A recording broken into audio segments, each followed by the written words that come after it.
One conversation, three perspectives, honest debate on the stories shaping travel. Each episode tackles a live issue, big trend, or hot debate across the travel industry. Each week we'll be joined by guests for honest conversations, strong opinions, and lively debate. I'm James. I'm Andy. I'm Will. Welcome to Let's Talk Travel.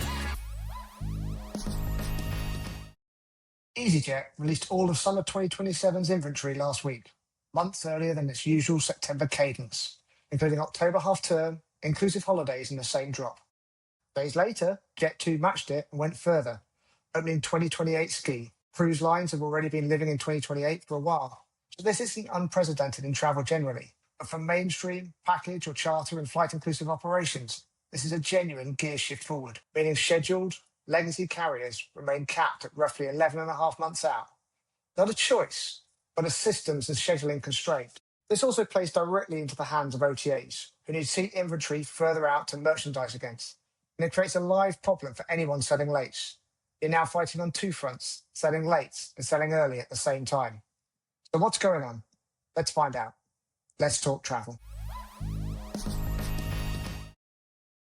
Hey guys, how you both getting on? Yeah, good, thanks, Will. How are you, mate? Yeah, really good. Enjoying the summer, enjoying the weather, so all good. What about you, Andy?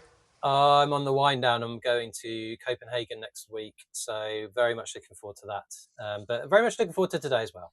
Very good. Well, it's a very interesting subject. We've spoken about sort of the lates market and how bookings are getting later and later. And now what we're seeing with the announcements is actually people are selling earlier and earlier and earlier. So we've got a bit of a contrast. And I think we want to dive into this today. But James, just kind of set the scene of what's going on, will you please? Okay, so for everybody who's listening, usually what happens is the low-cost airlines like to release their following year's availability around mid-September, sometimes even as late September, early October.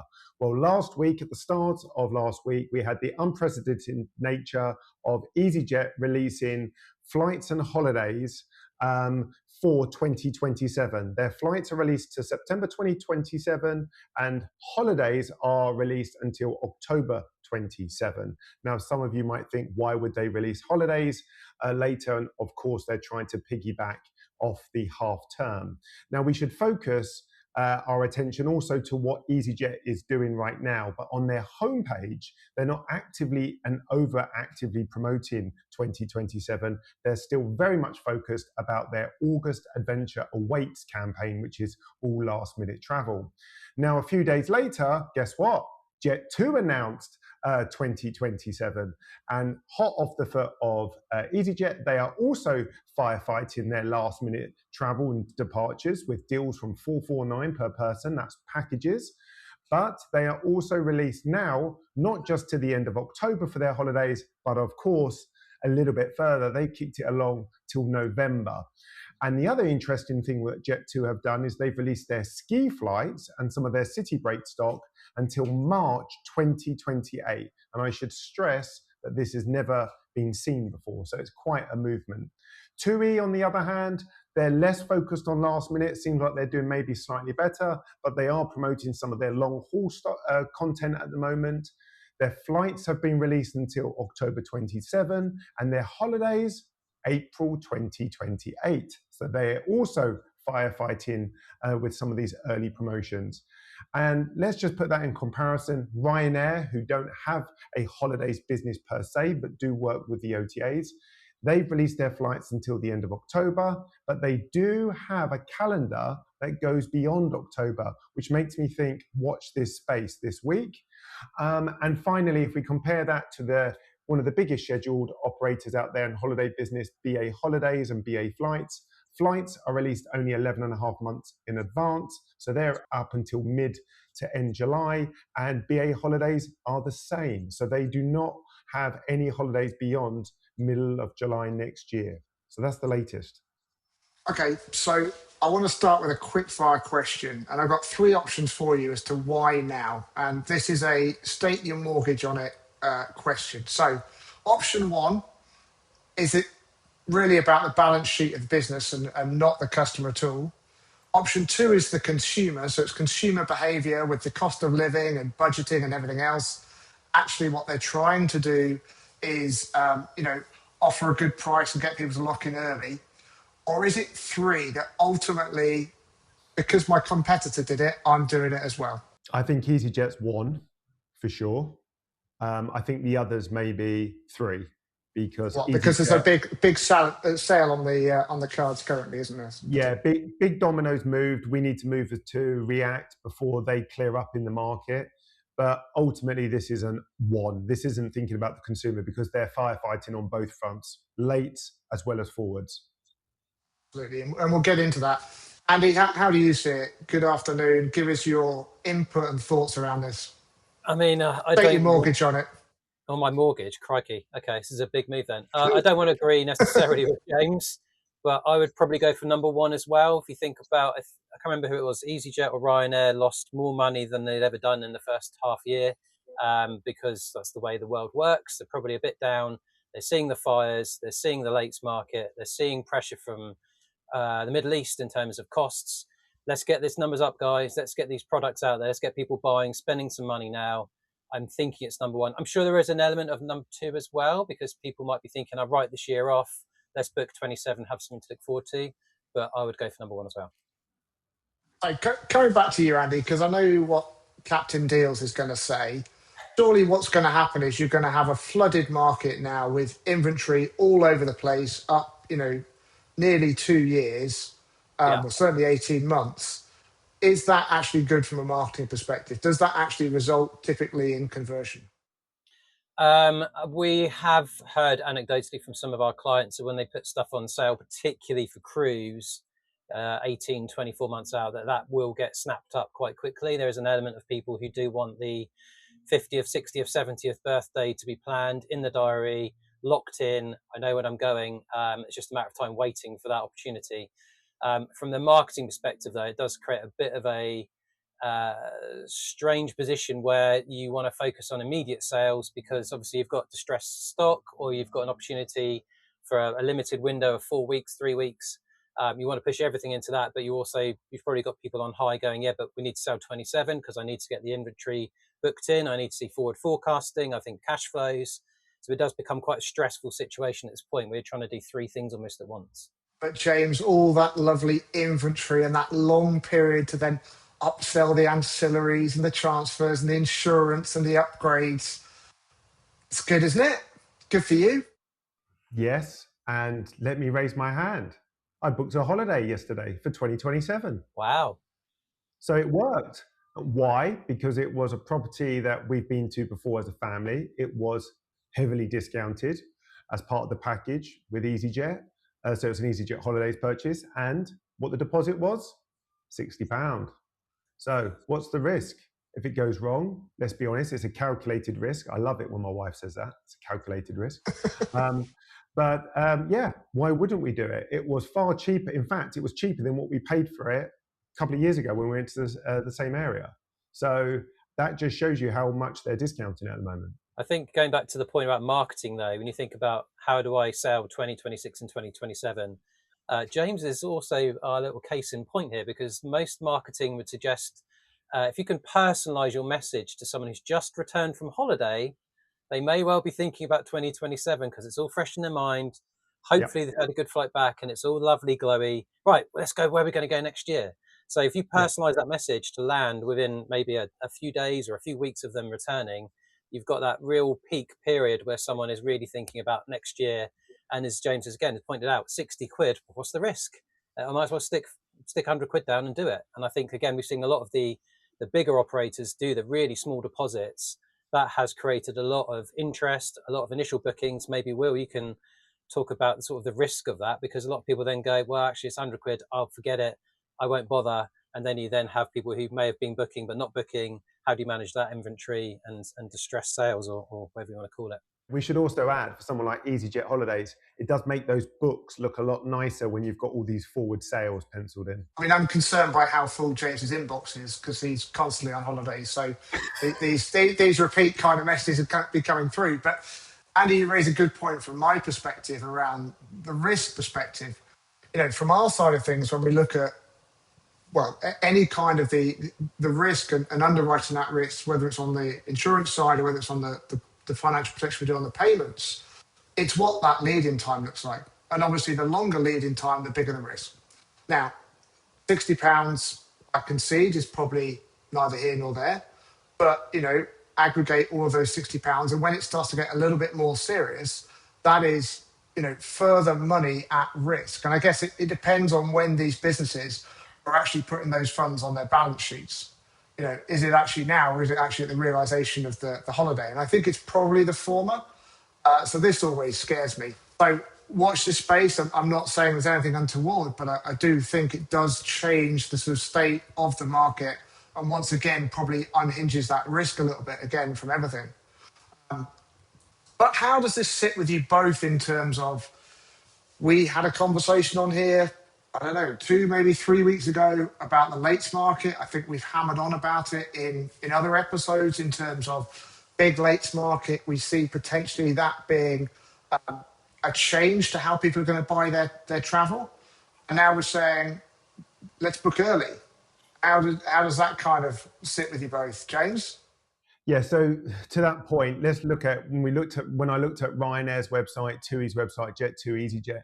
They're all focused on lates. Ryanair promoting seats from £29, TUI's promoting holidays for £500, Jet2 for £449, EasyJet last minute holidays. They're all focused on this last minute. They would only be doing that if there is a need there, and there clearly is a need. As I said, TUI were the ones who were maybe more focused on some of their long haul with a promotion of £200 off long haul holidays for September through to November. So maybe less so for TUI. But this means they are fighting on two fronts. This is a difficult one for them to manage, because to Andy's original point, if the consumer's mindset changes to, let's just write off this summer, but we will take advantage of this amazing deal in the market for 2027. That doesn't solve the problem for the operator, which is we need to sell both.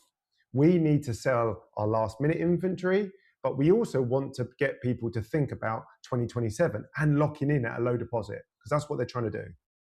But doesn't that then damage or potentially damage this lates market by announcing, the inventory for 27, 28, exactly to your point, in terms of you're now ultimately pushing, let's call it a normal cycle, into a lates market, into an early market, and potentially the lates drops out altogether for certain people. Isn't that the risk by doing it at this stage? I would argue not. I think it's just going to get lost in the noise of everything. If you're a savvy shopper like both of you are, then perhaps you're going to pay attention to a 2027 deal. But if I've been thinking all summer about going away with my kids, like the fact I could go next summer is probably not going to distract me too much. We've talked again, we mentioned the lates episode. If you've not listened to that, please do check it out. But it's worth thinking about, has this changed any behavior? And I did some research looking at Google data, which I've had for about 5 years of information. I've always looked at it from a cruise perspective, because that audience has tended to book further out. In 2025, we saw a drop off of people booking further out, and that's continued into 2026. So people looking in 2026 for 2027 is slightly down on where it was a year ago, which is quite a lot down on where it was a couple of years ago. So what I'm basically saying is there is in particular in the cruise market, from the data I can see, there appears to be people who are not looking so far out and not booking so far out. So the fact that 2027, even 2028 has come out is not, I wouldn't think, are going to change that behavior too much. I think people are still going to hold on to their pennies until maybe a bit closer to the time. What will be really interesting to see, and we'll keep talking about this no doubt in the next 12 months, is whether this lates market is now the new normal, because I would expect that may become the case. And so you're going to have this juggling act constantly as a marketeer and a sales or commercial person. And to Andy's point, one of the reasons why this is dangerous is this lates market is affecting how we're selling in this market. It's creating a very strange noise. We're talking about it a lot more than we've often talked about lates markets. We're seeing the deals out there. For them to make this unprecedented move and bring out 2027 so early, as I said, usually September. I've even seen it mid-October in the past where they've released these seats. This is quite a move. That's a whole month and a bit ahead. So this could create, to Andy's point again, this could create a late market even bigger next year, because you're starting to tell people to book early, but actually wait, because actually if you wait now, look how good the deals are. Well, maybe I won't book next year then, maybe I'll wait. And then that market becomes even bigger. And to quote someone like Bruce Boone from G Adventures, when I heard him speak recently, he said, what the industry craves is a little bit like, let's try to revert everyone back to normal, back to the old days of this very seasonal booking trend, because that's where operators really made the most successful quarters and yearly revenues. Late market doesn't actually really benefit anyone. No, it just shifts the needle. That's what really worries me. If this is the new norm and it's pushing further and further out, from my perspective, I'm concerned about the risk. But just from an operator's perspective, you've got to be concerned about, being able to, plan for what's going on and plan your operation and predict what your figures are going to look like. And I think that's going to become near impossible, isn't it? I think so. Thanks to our sponsor, Travelzoo, the club for travel enthusiasts. Join Travelzoo today for hand-picked deals exclusively for members. We're talking about, the low-cost carriers, or at least the holiday companies that are backed by the low-cost carriers. But if we look at the scheduled carriers, and you mentioned it in some of your background, James, they're a little bit more restricted in terms of, they can only, because of system and scheduling constraints, because of the slots, they can only plan, or they will only put out inventory for 11 to 11 and a half months. Yes. So for someone like a BA Holidays, for some of the other holiday companies, and also for tour operators and OTAs, for those kind of routes and those type of holidays, that's going to be a problem, isn't it, to be competitive? Yes, and it will be hurting them right now, because I'm sure they've come in this week on a Monday and they would have said maybe there was a dip in traffic over the weekend, or they're feeling the worry that their kind of repeat customer could be looking at a holiday on Jet2 Holidays or EasyJet. Now, we must stress that someone like BA make a lot of revenues from the long haul flying, which hasn't been released. Obviously, EasyJet and Jet2 are predominantly short haul, and you could say even mid haul carriers with routes like Egypt and Cyprus within their inventory. But BA will be concerned about this, but they can't change it, because the way their systems work and the way that the scheduling works with the GDS, they can only release 11 and a half months in advance. So there's no quick fixes for them. They will have to ride this out. And if they're BA and some of the other guys like Emirates Holidays, they'll probably be saying, well, we'll just be more tactical about this. So when we do launch our campaigns, we will launch them more with a bang to say, right, now secure your holidays for 2027. Andy, does it become a real separation between, let's call them the low-cost carriers and the holiday companies around there, and, the legacy carriers, the more long-haul carriers? We had Timothy O'Neill done on a few weeks ago talking about aviation capacity, and that's an excellent episode for anyone that's interested in that. The amount of content and detail is fantastic. But there is clearly a divide now in terms of your legacy long haul serves one operation and works in one way, and then your low cost carrier has created a completely different market. And the likes of BA Holiday on the short haul actually compete and remain in that market. And do they want to remain in that market? Is it going to be profitable to them with these kind of competitive restrictions that they have? I think they are. Why would you go long haul? Typically, I guess you're going to go for more of a bigger bang type trip. If you're going to go to Thailand, Sri Lanka, my parents go to Maldives far too much. They're doing that on an biannual basis, because it's a bigger holiday and it's more considered. So I think if you've got a 12-month window typically out to book, you might find a bit of restriction in that. If when the market seems to be more of an 18 months, even 24 months, as James mentioned earlier on, you may feel like, well, why can't I get my Sri Lanka trip booked in now? But don't you think there'd be a split? Don't you think there'd be a split in terms of how short haul holidays perform versus long haul holidays? Yeah. And the real thing for me is, does BA and others remain in that short haul holiday market? Well, I think, again, you may get more division in between, the different ways that the market operates, because, if you're looking for a different type of trip with an EasyJet or a Jet2 versus a long haul BA or Etihad, then you're going to see more division. That may mean that some people come out of those markets because they need to specialize in that particular type of sector. They may also have to change their product. They may have to start adapting more readily to the market conditions where, with think in terms of the tour package market, the top three dominate like 70% of the market. And if they are leading the way and then pushing everybody forward in that direction, if you're not keeping up with their product, again, it's a differential point, quite interestingly, then potentially you're going to fall behind and you go, well, I don't have the flexibility. I don't have the long-term planning. I don't have the prices. And so then the market may become even more squeezed and become even more bifurcated. But James, when we interviewed Timothy, he was basically saying from an infrastructure perspective, you get rid of all of the short haul out of Heathrow. You don't even need to do the third runway. There is a real short haul, long haul divide in all of this. How are you seeing this in the future of what that looks like for these type of holiday companies? Well, we should remember that someone like BA, their flights business is heavily used by business travelers as well. So they will have less reluctance of the holiday market for some of their short haul routes. If we look at some of the key destinations, like if you looked at somewhere like Geneva or Nice or, Frankfurt, there are places they operate which they know is good for them from a businessman perspective, traveling, or businesswoman, I should add.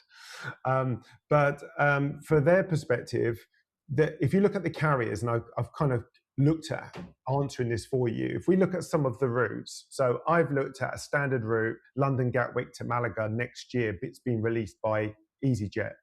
Let's compare this. EasyJet have released 5 flights going every day, pretty much daily, from Gatwick. That's 5 flights going to Malaga. Now, to Timothy's point, he's saying, why are you just not running bigger aircraft? You're running an aircraft that is not efficient, really, when you think that you have a departure at 12:30, at 3 o'clock, at 8:30.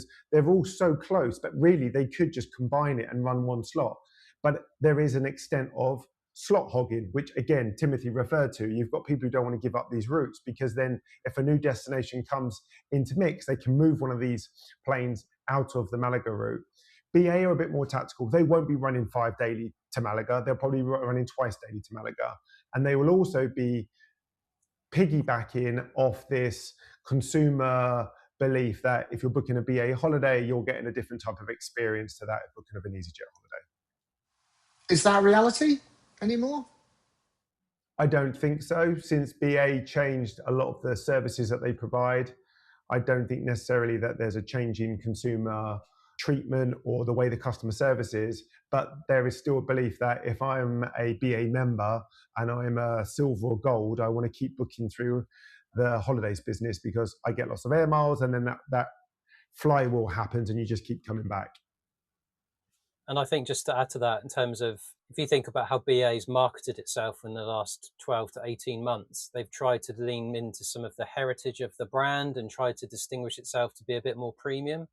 So yeah, the product might end up being roughly similar, but in your head, like if you think EasyJet versus BA, like there is a marked difference between what you're expecting to get, even if when you're there, you may end up sort of having a very similar experience, I would say.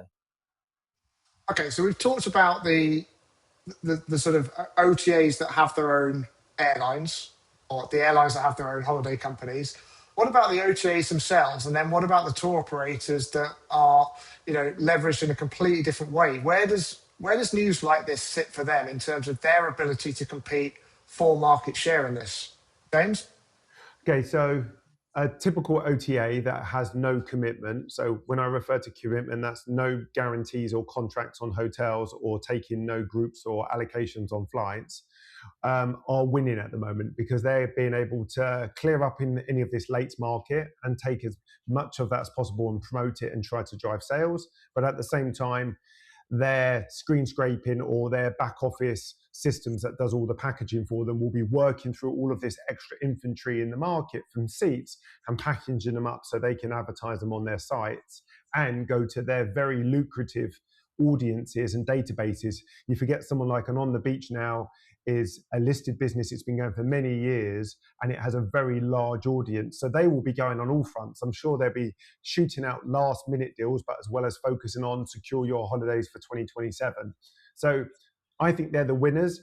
If they've got commitment in the market, and some of them do take very small amounts, they now might feel the pinch that all the eyes are going to be looking on 2027, and they don't want to be left with the only one not got a chair to sit on, if you know what I mean. Andy, how do you see that? Yeah, I would agree with James. I think if you're an OTA without too much commitment, I think you're in gold either way, which way you look. So, A, you've got load you can sell now. B, you can sell in the future if you want to. C, if you are one of the very big players we've talked about, you've probably got a customer database of millions. I know who returned last week. I know who returned 2 weeks ago. I can put the right offer in front of them right now, most likely with a low discounted deposit. They're probably going to book it up, and I can win all of this immediate stuff, hopefully with some good discounted prices. I can also start to think about 2027. And me and you, Will, we talked about loyalty. That's a way of building perhaps some loyalty scheme up where I've got all these people. I can sell quick, I can sell long, I can do both and lock that person in for the next 12, 18, 24 months. Fair enough.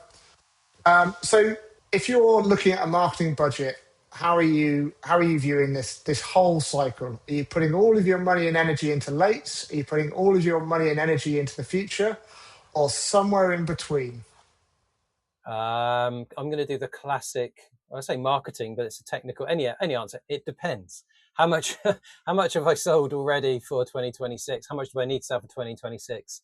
Most likely, I probably do need to sell a little bit, and so I'd be putting some immediate budget into anything which is going to earn short-term revenue. Perhaps email marketing to my existing database. Perhaps some Google ads, Meta ads that shout about discounts, shout about deals, try and hook people in. But if you're savvy, then yeah, you've got the opportunity to try and push 2027. There is market demand out there. I touched upon it with Cruise. It will be the same for all the bigger brands. And again, the personalization, I think, is a very underlooked at thing because, as I say, there is a peak of people's emotional state when they're looking to buy a holiday. I think this is a good chance to capitalize on that for 2027 right now. Yeah. And final question, just quickly to you both. We talked a lot about in the latest episode about how what we hoped for the industry was ultimately it would come back and there'd be some normalization. But is this going to be a permanent shift or just a land grab that ultimately snaps back? James? I worry it's going to become a permanent shift. There's so much capacity in the market. One of the risks that you face is there's so much choice, so much to look at that you actually don't win at all because you get the consumer who won't book a late or won't book a forward, and they might sit there. There is so many promotions in the market from these big tour ops with all of this inventory, and that doesn't include what we've talked about, the cruise guys who've already been promoting 2028 for some time now, let alone the UK businesses that are trying to fight for good summer sales for next year as well. So I worry that with all of this in the market, that we are going to end up having an even greater late market next year. And can operators cope if that's the case? They can, because it always comes down to price, and they're the ones with deep pockets that they can always undercut and undersell the competitor. But they get to a point where, remember, these guys are all at the mercy of their shareholders. And if you keep showing negative performance quarter over quarter, something's got to change. And that's the fear. And I think let's watch the space. Let's see what BA do in terms of showing their hand, how people respond to this and what it looks like moving forwards. Andy, final word on this? Yeah, I mean, I would agree with James. I think the lates market and probably will be bigger next year, not necessarily because of the things we've talked about from the product perspective, I think, but just the market. We've still got reasonably high inflation. We've still got a very unpredictable president across the pond. We still don't have peace in the Middle East. There are a lot of factors I think that are going to drive the cost of living probably up even more. That means, yeah, as much as I'd like to put 60 quid down, can I even afford to do that? Do I want to commit to something in 2027? I think those factors will probably be a bigger bind on the market into 2027 next year as peaks comes again, where you just go, I'm going to have to sit and wait. As good as these deals are, I don't necessarily think I can commit right now. And then that, you've got the combination of two things going on here, which I think makes it very, very messy next year. But we'll wait and see. We could be very, very wrong. Let's talk about it next year. And that's why we've got plenty of content for the podcast. Guys, thank you very much indeed for your insight. This has been Let's Talk Travel. Please do let us know what you think. Tell us where we're right, tell us where we're wrong. It can be with the benefit of hindsight as well. That's part of the fun on this. You're listening to us now. Please like, share, You can also find us through YouTube, Let's Talk Travel Pod, and wherever you get your podcasts. We'd love to hear from you and look forward to seeing you next time.